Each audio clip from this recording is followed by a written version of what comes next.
ನಮಸ್ಕಾರ ರೀ ಬಂಧುಗಳೇ, ಎಲ್ಲರೂ ಹೇಗಿದ್ರೆ ಚೆನ್ನಾಗಿದ್ದಾರೆ ಅನ್ಕೊಂತೀನಿ ರೀ. ನಾನು ಚೆನ್ನಾಗಿದ್ದೇನೆ ರೀ. ನೋಡ್ರಿ, ಇಲ್ಲಿ ಹೆಸರು ಕಾಳಿಂದು ದೋಸೆ ಮಾಡಾಕತ್ತೀನಿ ರೀ. ನಾನೀಗ ಅರ್ಧ kg ಅಷ್ಟು ನೀರು ಹಾಕಿ ತೊಳ್ಕೊಂಡೇನಿ ರೀ. ನೆನೆ ಹಾಕಿಡ್ತೀನಿ. ಅದಕ್ಕೆ ಒಂದು ಅರ್ಧ ಬಟ್ಲದಷ್ಟು ಅಕ್ಕಿ ನೆನೆಸ್ತೀನಿ. ಅಂದ್ರೆ ಒಂದು ಸ್ವಲ್ಪ ಕ್ರಿಸ್ಪಿಯಾಗಿ ಬರ್ತಾವೆ ಅಂತಂದೇಳಿ ಅಕ್ಕಿ ಹಾಕೋದು. ಇಲ್ಲ ಮೆತ್ತಗೆ ಬೇಕಂದ್ರೆ ಮೆತ್ತಗೆ ಮಾಡ್ಬೋದು. ನಾನು ಸ್ವಲ್ಪ ತೆಳ್ಳಗಿರಲಿ ಅಂತಂದೇಳಿ ಸ್ವಲ್ಪ ಅಕ್ಕಿ ಹಾಕಕತ್ತೀನಿ. ಇವನೊಮ್ಮೆ ಸ್ವಚ್ಛ ತೊಳ್ಕೊಂಡೇನಿ ರೀ. ಈಗ ಇನ್ನೊಮ್ಮೆ ನೀರು ಹಾಕಿ ತೊಳೆದು ನೆನೆ ಇಡ್ತೀನಿ. 4 ತಾಸು ಆದ್ರೆ ನೆನೆಸ್ಬೋದು ರೀ. ಇಲ್ಲಾಂದ್ರೆ ಬೆಳಗ್ಗೆ ಮಾಡ್ತೀವಿ ಅಂದ್ರೆ ರಾತ್ರಿ ಆದರೂ ನೆನೆಯಕ್ಕಿಡ್ಬೋದು. ನೋಡಿರಿ, ಇನ್ನು ನನ್ನ ಚಾನಲ್ ಯಾರು ಸಬ್ಸ್ಕ್ರೈಬ್ ಮಾಡಿದ್ರೆ ಸಬ್ಸ್ಕ್ರೈಬ್ ಮಾಡ್ಕೊರಿ. ಪ್ಲೀಸ್ ಸಪೋರ್ಟ್ ಮಾಡಿರಿ. ನೋಡಿರಿ, ರಾತ್ರಿ ನೆನೆ ಹಾಕಿದ್ನೆಲ್ಲ ಈ ಥರ ನೆಂದು ನೋಡಿರಿ ಹೆಸ್ರು ಕಾಳು ಅಂದರೆ ಅಕ್ಕಿ ನೆಂದಿರ್ತವೆ. ಈಗ ಇದನ್ನು ಸಣ್ಣಗೆ ರುಬ್ಕೊಂತಿಂದ ಈ ಥರ ಸಣ್ಣಗೆ ರುಬ್ಕೋಬೇಕು ರೀ. ಸ್ವಲ್ಪ ಹಾಕ್ಕೊಂಡು ಗಟ್ಟಿಯಾಗೈತೆ ನೋಡ್ರಿ. ಆಮೇಲೆ ನೀರು ಹಾಕೊಳಕ್ಕೆ ಬರ್ತೈತಿ. ಮತ್ತು ಉಳಿದಿದ್ದು ಲಾಸ್ಟಿಗೆ ಸ್ವಲ್ಪ ಉಳಿದಿರ್ತೈತಲ್ಲ, ಅದ್ರೊಳಗೆ ಒಂದು 4 ಮೆಣಸಿನ್ಕಾಯಿ, ಹಸಿಮೆಣ್ಸಿನ್ಕಾಯಿ ಹಾಕಿದ್ರೆ ಅದ್ರಾಗ ಟೇಸ್ಟ್ ಚೆನ್ನಾಗಿ ಬರ್ತೈತೆ ಅಂತಂದೇಳಿ ಹಾಕೋದು. ಸ್ವಲ್ಪ ಜೀರಿಗೆ ಹಾಕ್ಕೊತೀನಿ. ಎಲ್ಲ ಮಿಕ್ಸಿ ಹಾಕೊಂಡಿದ್ದಾಗೈತೆ ನೋಡ್ರಿ. ಈಗ ಇದೇನು ನೆನೆಸ್ಬೇಕಾಗಿಲ್ಲ. ಈ ಸತಿ ಮಾಡಿದ್ರೆ ನಡಿತೈತಿ.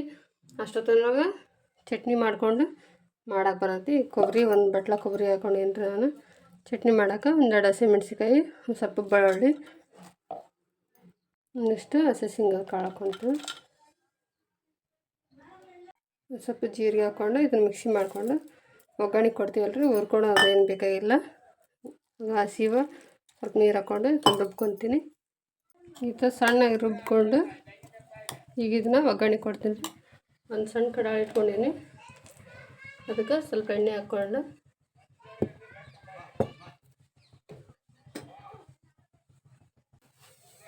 ಸ್ವಲ್ಪ ಸಾಸಿವೆ, ಸ್ವಲ್ಪ ಜೀರಿಗೆ ಹಾಕಿ, ಸ್ವಲ್ಪ ಕರಿಬೇವು ಹಾಕಿ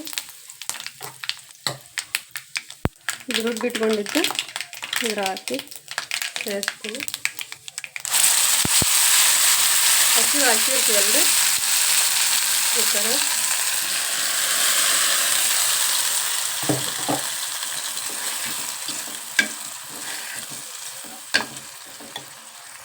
ಸ್ವಲ್ಪ ರುಚಿ ತಕ್ಕಷ್ಟು ನಾವು ಎಷ್ಟು ಮಾಡ್ತಿರ್ತೀವಿ ಅದನ್ನು ರುಚಿ ತಕ್ಕಷ್ಟು ಉಪ್ಪು ಹಾಕ್ಕೊಂಡು ಅಂದರೆ ಸ್ವಲ್ಪ ಗಟ್ಟಿ ಇರಬೇಕು ರೀ ಚಟ್ನಿ. ಇಷ್ಟೊತ್ತನಾದ್ರೂ ಒಂದು 5 ನಿಮಿಷ ಆಯ್ತು. ಈಗ ಇದಕ್ಕೆ 1 ಸ್ಪೂನಷ್ಟು ಸೋಡಾ ಪುಡಿ ಹಾಕ್ಕೊತೀನಿ. ಸೋಡಾ ಪುಡಿ ಹಾಕಿ ನಡಿತೈತಿ, ಬಿಟ್ಟರೆ ನಡಿತೈತಿ. ಮತ್ತು ರುಚಿಗೆ ತಕ್ಕಷ್ಟು ಹಾಕೋದು. ಪೂರ್ತಿ ದೋಸೆ ಅದಕ್ಕೆ ಏನು ಬೇಡ್ರಿ, ಸ್ವಲ್ಪ ಗಟ್ಟಿ ಇದ್ರೆ ನಡಿತೈತಿ. ಇನ್ನೊಂದು ಸ್ವಲ್ಪ ನೀರು ಹಾಕೊಂಡಿ, ಭಾಳ ಗಟ್ಟಿ ಆಗೈತದ.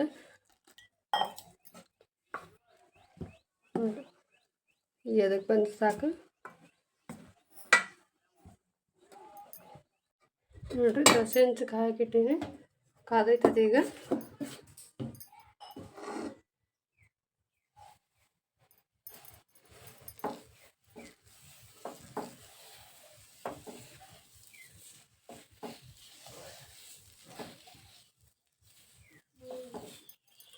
ಇಷ್ಟು ಹಾಕಿ ಮೇಲೆ ಸ್ವಲ್ಪ ಸುತ್ತಲೂ ಎಣ್ಣೆ ಬಿಡ್ಬೇಕು. ಟೇಸ್ಟ್ ಚೆನ್ನಾಗಿ ಬರ್ತೈತೆ ಅಂತಂದೇಳಿ ಹಾಕೋದಷ್ಟೇ. ಇಲ್ಲಾಂದರೆ ಹಾಕ್ಲಿದ್ರೆ ನಡಿತೈತಿ.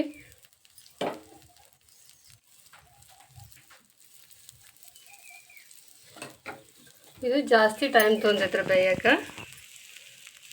ಚಿಕನ್ ದಪ್ಪ ಇರ್ತೈತಲ್ಲ, ಅಕ್ಕಿದ ಚಕ್ ಬಂದ್ಬಿಡ್ತೈತಿ.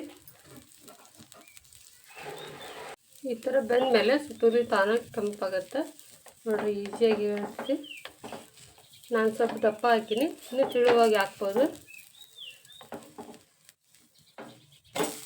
2 ಸರಿ ಬೇಯಿಸ್ಬೇಕು. ನಾನು ಈ ಸೈಡನ್ನು ಬೇಯಿಸ್ಬೇಕು.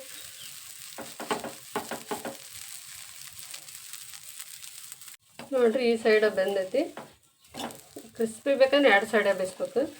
ಇಲ್ಲಾಂದ್ರೆ ಹಂಗಾದ್ರೆ ಮೆತ್ತಗೆ ಬೇಕಂದ್ರೆ 1 ಸೈಡ್ ಬೇಯಿಸ್ಕೊಂಡ್ರೆ ನಡಿತೈತಿ. ನೋಡಿ ತೆಗಿತೀನಿ. ಇಂಥ ಮಸ್ತ್ ಬರ್ತದೆ ದೋಸೆ. ಇನ್ನೊಂದು ಹಾಕ್ತೀನಿ.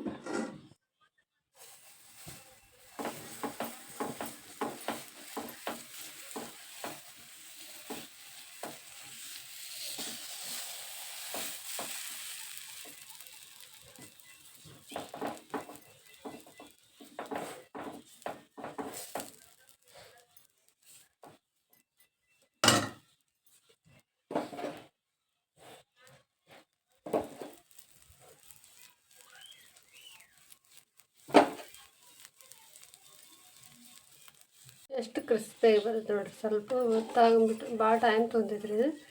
ಹೀಗಾಗಿ ಸ್ವಲ್ಪ ಜಾಸ್ತಿ ಬಿಟ್ಟರೆ ಈ ಥರ ಕ್ರಿಸ್ಪಿಯಾಗಿ ಬರ್ತೈತೆ ದೋಸೆ.